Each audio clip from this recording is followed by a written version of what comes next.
The Avengers. That's what we call ourselves. Sort of like a team. Earth's mightiest heroes type thing.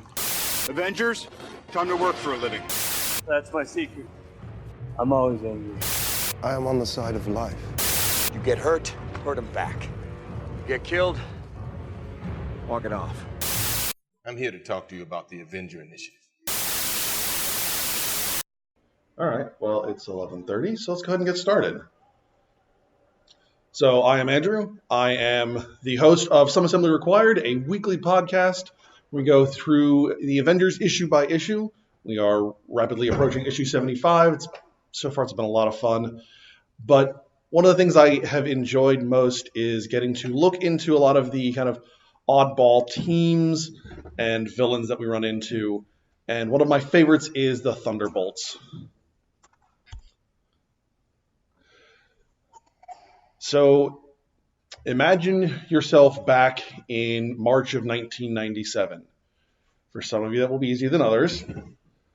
But the Avengers and the Fantastic Four are now gone. The events of Onslaught have just wrapped up, and there is a vacuum left in the world of superheroes. And there are supervillains just running amok. And into this void enter the Thunderbolts, who are a new and come across as a very humble group of superheroes. They're working out of a abandoned pizza parlor. They don't have any of the high technology that the Avengers, the Fantastic Four are known for. They're really just pretending to be out there and trying to help people. But the Thunderbolts have a dark secret. And that secret, revealed at the end of issue number 1, is that they are, in fact, the masters of evil in disguise. Long-running Avengers villains. So the team consists of Citizen V, Meteorite, Mach 1, Songbird, Atlas, and Techno, who are Baron Zemo, Moonstone, Beetle, Screaming Mimi, Goliath, and Fixer, respectively. Basically, Zemo put this team together as a new Masters of Evil, and then suddenly all of Onslaught happened, and all these heroes are gone, so he can't defeat the Avengers anymore because they're gone, they've disappeared. So Zemo comes up with this new plan to take over the world, and that is to impersonate these heroes, ingratiate themselves to the Marvel Universe as a whole, and then once they are in, they will take over. So Thunderbolt starts, and I kind of break this down here into kind of different big story arcs. So the first one really is the Justice Like Lightning, where the Thunderbolts are acting like heroes. They're heroes in disguise, or villains in disguise, really, I guess we should say. And so from there, they go out and they're starting to do their heroic deeds, and they add their first non-Master of Evil member, Jolt, who is an orphan who survived Onslaught and was experimented on by Arnim Zola, so she gains superpowers to control electrical fields and things like that. Unfortunately, this forces the Thunderbolts to stay in character all the time. Before, when they were alone, they could be themselves. They could be villains. But now they're forced to be heroes all the time because Jolt thinks they're all heroes. This starts driving divisions and divided loyalties within the team. Several of the team members start to enjoy being a hero more than they enjoyed being villains. Meteorite begins to manipulate portions of the team, and two factions really start to emerge. One led by Meteorite and the other led by Zemo. And really the only one on Zemo's side is Techno, who generally speaking is pretty amoral. And during a mission to fight the Elements of Doom, that's a great villain team name, especially because they're all made of just different elements off the periodic table. To fight the Elements of Doom, Techno is actually killed, and then his consciousness is transferred into a robotic body, making him even more morally ambiguous than before because he starts to lose connection with his humanity. So as all of this starts to play out, good for the Marvel Universe, but bad for the Thunderbolts, all of our heroes return. So after Onslaught, the heroes were actually transported to a counter-Earth created by Franklin Richards, and from there, they were eventually brought back to the normal Earth, the normal Marvel 616 universe. And this forces Zemo's hand because he hasn't made the progress that he needs to really in order to fulfill his scheme, and he's starting to see the team tear itself apart. So because of that, Zemo goes ahead and takes matters into his own hands and blows their cover publicly and declares who the Thunderbolts really are. So once he does this, obviously the heroes all turn against the Thunderbolts, and Zemo starts to try and take over the world and nearly succeeds using what he calls a biomodem. Takes control of most countries' militaries and almost every government in the world. And he's only thwarted by a combined effort of the Avengers, Fantastic Four, and the Meteorite faction of the team, consisting of Meteorite, Atlas, Jolt, Mach 1, and Songbird. Zemo manages to escape with Techno, and the rest of the team goes to turn themselves in. And just as they're about to do so, they are teleported away against their will to an unknown destination. And that leads us into our second portion, Marvel's Most Wanted. Now, if you notice on the covers, the actual descriptor for Thunderbolts changes from Justice Like Lightning to Marvel's Most Wanted. From this point, for a considerable amount of time, the team is going to be almost constantly hunted by various villains and various hero factions. Because of both their lies and their near takeover of the world, they are wanted.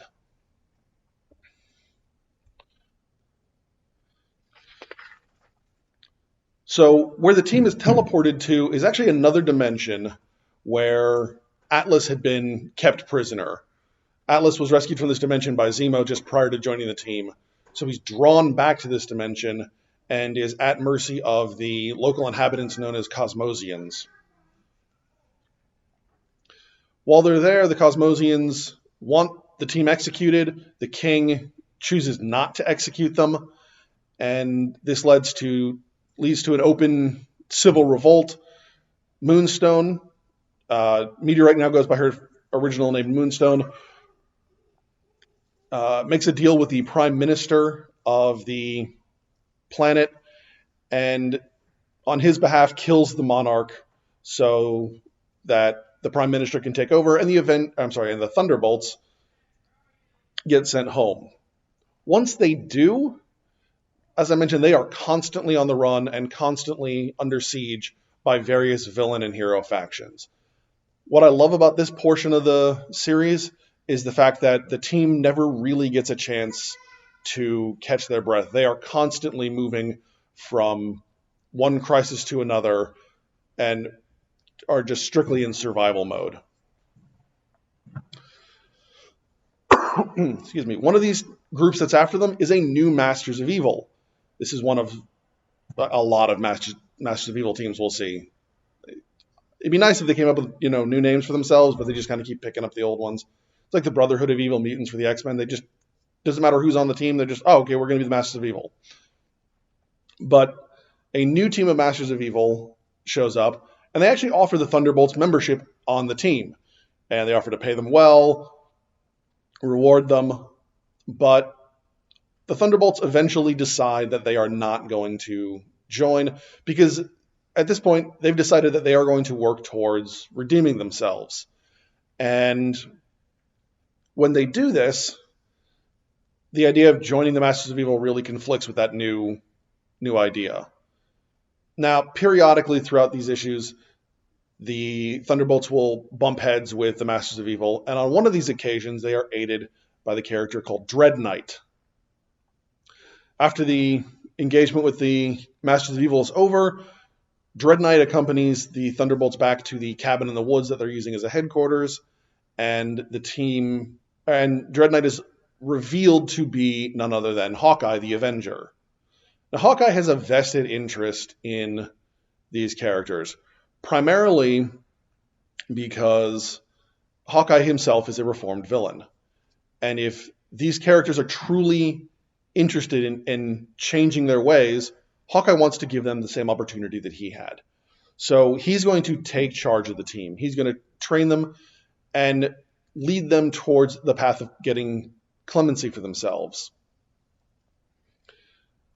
Hawkeye has a number of preconditions for this, though. The biggest and really most important one is that Mach 1 has to turn himself in to serve prison time for a murder he committed while he was still the Beetle. And as we transition into the Hawkeye and the Thunderbolts section, that's exactly what Mach 1 does. He does it very publicly, and as part of that process, Hawkeye declares that the Thunderbolts are going to bring down the Masters of Evil. Now, one of the teams that had gone after the Thunderbolts while they were on the run was a group called the Imperial Forces of America, which is basically a group of former British nobles who want to bring America back under the control of the British Empire. It's a really weird kind of goal, but that's what they're there for, so that's what they're trying to do. And the team that the Thunderbolts took on was led by a character named Charcoal, who's a young man who is able to transform himself into various forms of carbon, so charcoal, diamond, things like that. And Charcoal has escaped from the Imperial Forces of America and wants to join the Thunderbolts, again, in an attempt looking for that redemption. He realizes that what's been going on isn't really something he's interested in, and so he decides that he wants to change. So he joins the team. The team then goes after the Masters of Evil. Fortunately for them, the Masters of Evil have been on a membership drive and have now buffed up their ranks to 25 Masters of Evil, which is a lot, especially when compared to the Thunderbolts. So the Thunderbolts realize that they can't match the team, hit for hit, so they're going to have to outsmart them on this one. As a result, Moonstone pretends to defect from the Thunderbolts and join the Masters of Evil to let the Thunderbolts get inside the Masters of Evil's base. And eventually, the Thunderbolts are able to defeat the Masters of Evil. And Crimson Cowl is unmasked to be a woman named Dallas Reardon, who is the Thunderbolts' former mayoral liaison in New York and Atlas's ex-girlfriend. So things got a little awkward there for Atlas and the team in general. The team then is forced to take on the supervillain Graviton, who is punching way, way, way over the Avengers weight class. This guy has the ability to control gravity, and the Thunderbolts just don't stand a chance. So, again, they have to outsmart it, and Moonstone convinces Graviton that he lacks purpose in life. Suddenly, Graviton agrees, and so he just kind of wanders off to go find his purpose in life. It seems like a really convenient way to end this, but it also leaves it open so that you know that he's going to be back as soon as he finds that purpose. And we'll see he will be back, and things do not go well. So, finally given a chance to breathe for a little bit, the Thunderbolts find a new home in the Masters of Evil's old base. And over the next few issues, a bunch of mysterious but very pleasant things happen within the base that they can't explain, until eventually an old X-Men villain shows himself up named Ogre. And apparently Ogre has been living in this base for literally decades. He's protecting something that he doesn't really want to discuss, but he's been there forever. And it turns out that Ogre finally has decided that he wants to kind of rejoin people. He doesn't want to just be living quietly in the shadows anymore. And he likes what the Thunderbolts are doing, so he joins the team. Unfortunately for Ogre, just as he joins the team, he is kidnapped and replaced by Techno, who is still in his robotic body and is able to manipulate his shape to look like Ogre. So Ogre's on the team for all of about 5 minutes before he goes around a dark corner, Techno grabs him and shoves him in a stasis pod. He gets a little bit bitter about that, which, I mean, I would be. Unfortunately for the Thunderbolts, the next several issues are marred by tragedy with the death of Jolt. Jolt is actually killed off-panel, which I think is really not fair. You know, she's a great character. At this particular moment, she's the only character. She's one of two minorities on the team. And really, to kill her off panel just does her a vast disservice. But it also starts a mystery and several other murders that occur that eventually lead us toward the end of the Hawkeye era of the Thunderbolts. So while Mach 1 has been in prison, he was approached by the Committee on Superhuman Activities. It's kind of a, not quite, but sort of a HUAC reference there. And they enlist him in order to help bring down Justin Hammer. So Mach 1 begins to pilot a robotic version of his old Beetle armor and attacking various Justin Hammer facilities. And eventually, he actually brings Hammer himself in for justice. And eventually the Thunderbolts figure out what's going on, and they realize that their teammate is on the outside, is no longer in prison. And once they reconnect with him, they realize that in order for him to continue living on the outside, he's going to need to change his appearance. And this leads us to the worst decision made by the creative team in the entire Thunderbolts. No matter what volume, no matter who's the creative team. So the character of Mach 1 is Abe Jenkins. He's a middle-aged white man. And they change his appearance to be an African-American man. So effectively, Marvel has put this character in blackface. That is really messed up. Really, really messed up. Right? If they wanted to bring an African-American character into the book, that'd be great. Be fantastic. But they didn't change who Abner is. They didn't change who Mach 1 is. They just made him look black. And, I mean, again, I can't really go on about how terrible blackface is, but no. Don't do that. So from here, the Thunderbolts encounter a new Citizen V who is being chased by her former bosses as the V Battalion and the Penance Council. And just as Citizen V gets to the Thunderbolts, she is revealed, interestingly enough, again, to be Dallas Reardon. So Dallas Reardon was actually broken out of prison at one point, and it actually turns out that she was not the Crimson Cowl. She was basically made to be the fall person, and the actual Crimson Cowl appears and kidnaps Reardon. At this point, the story starts getting really twisty and turny, and it's a lot of fun, but there's definitely a lot of moving pieces to keep a track of when you're reading this.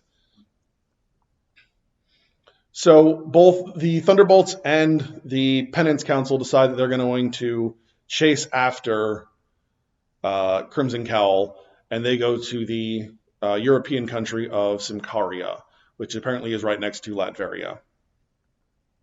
While all of this is going on, Baron Zemo's down in his South American hideout, and he is hunted down and killed by an assassin known as Scourge. Scourge will then go on to actually chase down several other characters, specifically Techno. And Scourge uses a very odd form of Pym particles and has all of these various gadgets and things from other heroes and villains stored in his armor so he can pull them out at will. So once all of this settles out, the Avengers and the Thunderbolts actually cross paths once again, when the Avengers are trying to stop Grim Reaper from taking over the Magia crime syndicate. And Madame Mask decides to hold out against Grim Reaper. So as a result, the Avengers, the Thunderbolts, and Grim Reaper's organization end up all converging on Madame Mask's headquarters. And it looks like the three are going to throw down against one another until Madame Mask's father, Count Nefaria, shows up. And he intends to irradiate the entire world with ionic energy so that he can control everyone in the world. Mind control is kind of a running idea here in this portion of the Thunderbolts. So Wonder Man and Atlas, being the two ionic-powered heroes between the Thunderbolts and the Avengers, are able to absorb all the ionic energy from this bomb as it detonates. And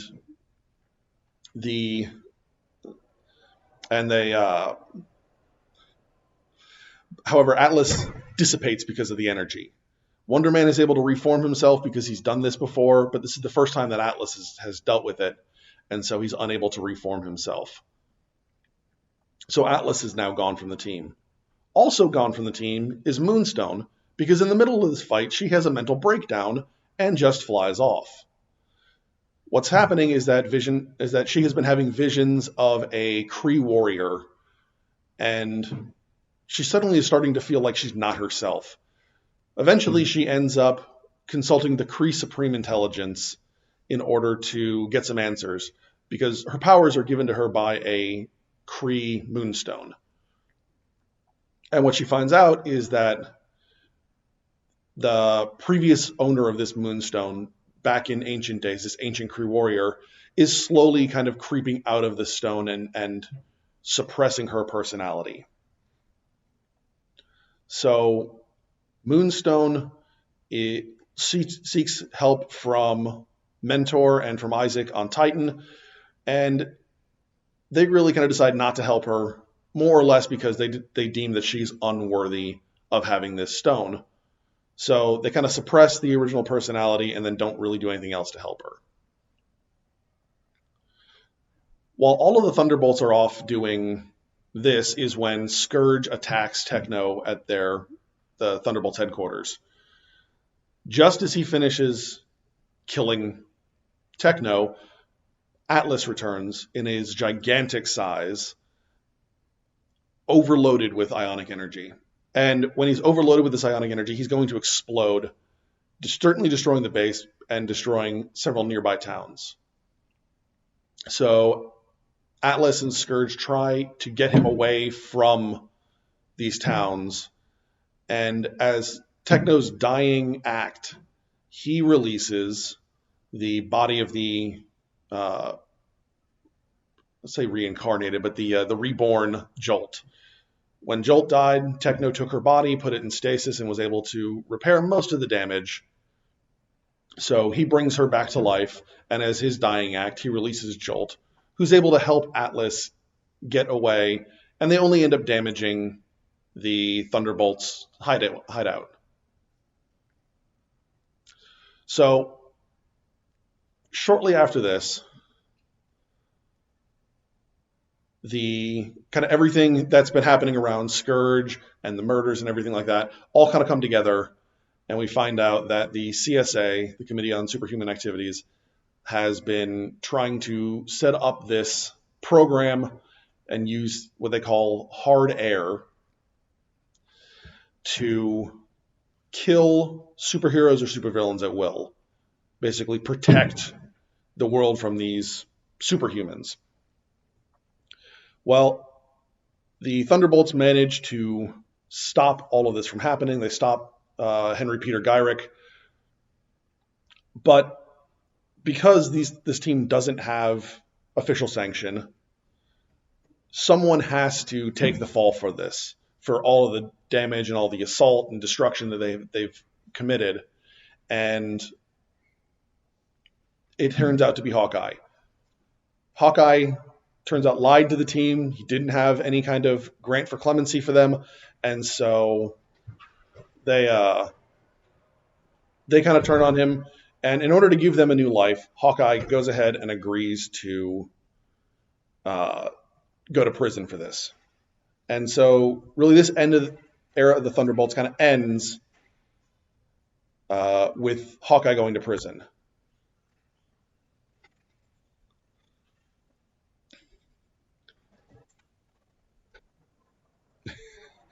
Yeah, it's just my son banging on the door. So the next portion, we get into a team divided, because we end up with a couple of different Thunderbolts teams in different places. First off, we get a team called the Redeemers, which is basically Jolt, Charcoal, a clone of Fixer, so a clone of Techno, and then several other minor league supervillains who are working off their sentences. The team is trained by Captain America and then turned over to yet another Citizen V.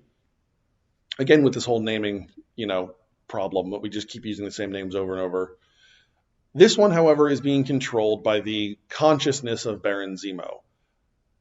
Back before Fixer died, he basically had a backup plan for himself and Zemo, where he copied their brain patterns and then dumped it into a comatose victim, who then came out of said coma and became Citizen V, because, again, superhero comics. So this team is formed with these kind of D-list characters who really don't have a whole lot of power going for them. And of course, they end up having to face off against Graviton again. Only this time, Graviton has found his calling, thanks in large part to counseling by Moonstone, who was hoping to manipulate him for her ends, and an alien assistant he has called M. Krell.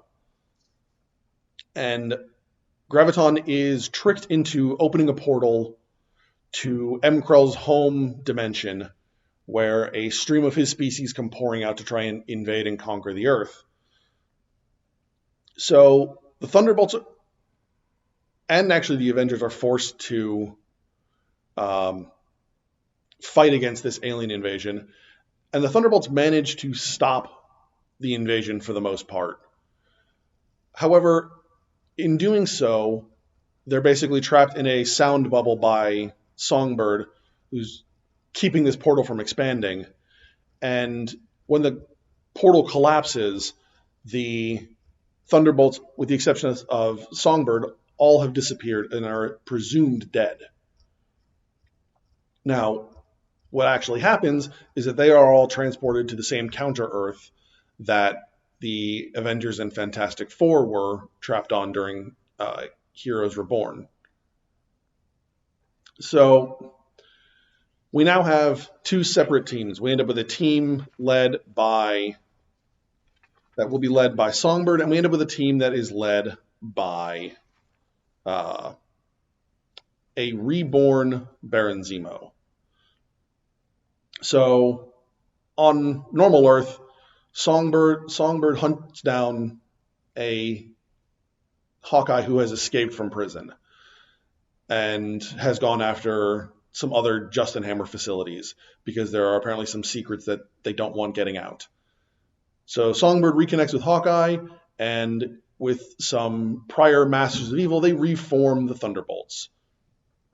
Meanwhile, on Counter-Earth, Baron Zemo's consciousness is transported into the body of his Counter-Earth self. So he takes over and is able to live a new life and be a hero. So from that point, the Thunderbolts have to fight the alien spaceship that the Penance Council is using as their headquarters from destroying the Earth. And they are forced to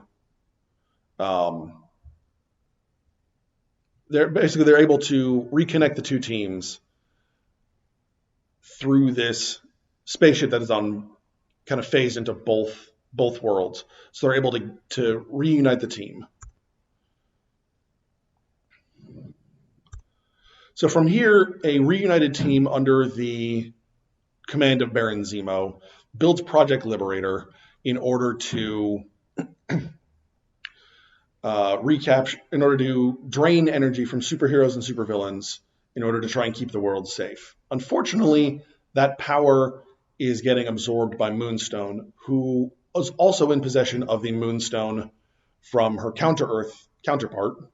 So she is becoming supremely powerful and unfortunately is starting to lose control. So the Avengers and the Thunderbolts are forced to defeat Moonstone, take away her Moonstones, which leaves her in a catatonic state. And Baron Zemo is able to quietly acquire said Moonstones. So now Baron Zemo has all kinds of crazy superpowers. At this point, the Thunderbolts are forced to fight an Atlantean terrorist group known as Fathom 5. And when they do so, Captain Marvel shows up. And this is not the original Captain Marvel. This is one of several removed from him at this point. I believe this is Novar, I believe, at this point. And Atlas actually kills Captain Marvel. He just loses control, doesn't want Captain Marvel involved with the team, and just smashes him, and then throws his body out into the ocean. So between this and between the new members of the team, there start to be some friction developing, and then Captain Marvel comes back now as Photon, and that just adds more friction to the team. On top of that, Radioactive Man joins the team, and as a result for the terrorist activities that the Atlanteans committed, Radioactive Man attacks and irradiates a Atlantean settlement and ends up incurring the wrath of Namor. So now they have to fight Namor, and they've got to fight these Atlantean terrorists. And the Wrecking Crew shows up at times, and at this point, there's just all kinds of things piling on top of the Thunderbolts. Well, as it turns out, it's actually Baron Strucker who's been pulling all these strings and dumping all this stuff onto the Thunderbolts. And then House of M happens, and literally mid-plot, we take a diversion for about an issue. It's kind of I like the way they do it because House of M really does happen very suddenly, and so it's a very sudden thing to drop into the middle of this story arc. It does break things up a little bit, so you kind of lose track of what's going on for a little bit. But eventually what happens is the Thunderbolts get hired by Hank Pym, because Hank Pym doesn't trust the post-disassembled New Avengers. And he wants to send them a message that, hey, we can take you out at any point. So he sends the Thunderbolts to basically give the New Avengers a message. If that weren't enough, the Thunderbolts have to face off with the Squadron Supreme because several of their old members, Nighthawk and Whizzer, have joined the Thunderbolts. And the Squadron Supreme needs them for a plan being enacted by the Grand Master. So eventually, Zemo comes back and takes charge of the team along with Songbird, and the two of them begin an on-again, off-again relationship. They are forced to fight against the Squadron Supreme, trying to take charge of different locations controlled by the Church of the Universal Wellspring, which are basically a wellspring of power breaking through the Earth at various points. All of this is going on in the background of Civil War.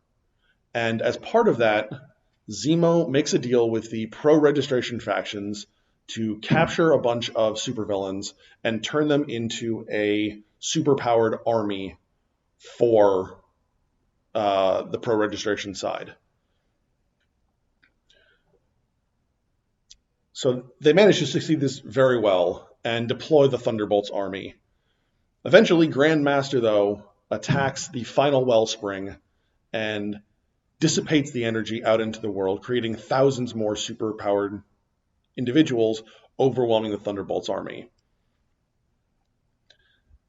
Zemo is forced to fight the Grandmaster. He dissipates the Grandmaster, realizes he needs him, brings him back, only to kill him almost immediately. But in the process, one of the two Moonstones is shattered, and shortly thereafter, Songbird shatters the other stone using her vocal powers. Because of this, Songbird gets covered in Moonstone shards, and this connects her to her former teammate, and through a kind of convoluted, not very clear process, Moonstone comes back. And that leads us to the post-Civil War days of Norman Osborn. If you notice, Warren Ellis takes over writing duties, which is fantastic because Warren Ellis is a great writer, but it also means this series takes a very dark turn. So Norman Osborn takes charge and shakes up the team. He puts Moonstone in charge as the field leader, and he brings on teammates such as Bullseye and Venom. So it creates a real tension between the two factions of the team. You kind of got the original Thunderbolts, who are generally kind of good people, and then you've got the really terrible people like Bullseye and Venom. On top of that, they have a new mission. Instead of hunting down supervillains, they are now hunting down unregistered superheroes, and they tend to do so with extreme prejudice. Add on to all of that is the fact that Norman Osborn is heavily medicated, and the stress is not helping that. And you start to see little cracks coming through. Eventually, though, Songbird takes command when Moonstone is injured, and because of her manipulations, Bullseye is basically shocked and beaten into a vegetative state. So the two of them now have a significant animus towards one another. Finally, several, we'll call them quote, air quote, heroes, turn themselves into the Thunderbolts. And when 4 of them are imprisoned by the Thunderbolts in their base, they all begin to telepathically manipulate the Thunderbolts into doing just atrocious things within the walls of this Thunderbolts base. A large number of CSA minions are killed in the process. And as you can see, Osborn goes full-on Green Goblin. It's really one of those William Dafoe going full Dafoe. Just as the Thunderbolts are getting over all of this, comes Secret Invasion. And Norman Osborn becomes the director of Hammer because Norman Osborn intercepts information from Deadpool on how to kill the Skrull Queen. He kills the Skrull Queen and then takes over Tony Stark's position. He dismantles S.H.I.E.L.D. and reassembles Hammer, which is basically a bunch of thugs with badges. He officially disbands the Thunderbolts, although secretly creates a new team that is made up of basically private assassins for his use, and transitions most of the former Thunderbolts into the Dark Avengers. He starts off his reign by attempting a fake assassination of the president, an assassination attempt, in order to boost his standing and Hammer's standing with the president, and to basically make it look like someone else is the Green Goblin at this point. After that, Deadpool decides he wants his money, because Deadpool was screwed out of a lot of money by Osborn when he intercepted this data. So Deadpool teams up with Taskmaster. They attempt to get the money back. They don't. And Deadpool is forced to basically scam a whole bunch of ATMs in order to pay Taskmaster his half of the money. I'm not a huge Deadpool fan, but this is actually a really entertaining story arc. The first official mission for the Dark Avengers is that they are going to go to Latveria, and they end up fighting with Morgana and Doctor Doom, or they get in the middle of the fight, I should say. Which goes okay for the Dark Avengers, but really, I mean, they're not much of a team. Eventually, Songbird and the Black Widow that is on the Thunderbolts team, who is the second Black Widow, team up. The second Black Widow is actually revealed to be the first Black Widow, because reasons. And from there, the two of them end up on the run. The Dark Avengers' second mission is to hunt down a couple of missing girls, and they end up having been taken by Molecule Man, who really does kind of terrible things to the Dark Avengers, doesn't really do anything to any of his other hostages. And eventually, the Sentry, who is slowly being retaken over by the Void, manages to stop Molecule Man. Then we finally get to the end of the Norman Osborn era and Siege. Basically, the Dark Avengers go to help Norman Osborn, where the Thunderbolts are attempting to steal a spear that will help Norman Osborn in his attack on Asgard. Obviously, his attack fails, and Norman Osborn is taken into custody, where the team is then taken over by Luke Cage. This is actually a pretty fun, long run of Avengers. Of Thunderbolts. So at this point, Luke Cage puts together a new team of prisoners from the Raft. They go on missions to take out a radioactive Terrigen Mist site.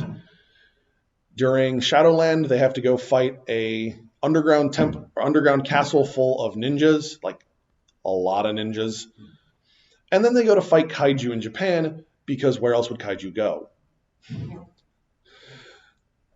It's a lot of fun, but it's a really heavy workload for the Thunderbolts. So they actually form a second team of more prisoners.